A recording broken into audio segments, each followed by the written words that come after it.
So yun nga mga par, marami nga po tayo ngayong bakanting jar dahil meron tayong kliyente na namakyaw ng mga quality beta natin. Kaya nga need na natin itong palitan para makapagpalaki na ulit ng mga pambenta. Kaya tara, mamili na tayo dun sa mga nakalapad. Ito nga po yung mga nakalapad na beta natin na maraming issue.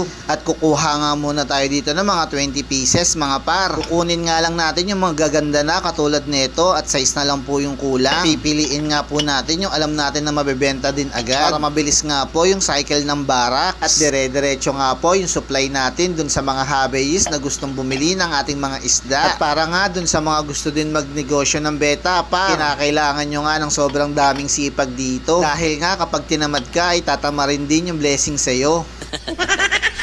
And after ilang minuto par, ito na nga po pala yung mga napili nating betang ililipat natin sa jar. Mukhang goods na nga sila at size na nga lang po ang kulang. Doon na nga po natin sila palalakihin sa 3.5 liter na jar. At sa mga gusto nga din pong umiscore, PM lang mga par. Available nga po sa atin mula pet quality hanggang groomables. Nakadepende rin po sa presyo ang ganda ng isda na makukuha nyo. Kaya ano pang iniintay mo par, PM na lang para makapag-alaga ka na rin ng beta.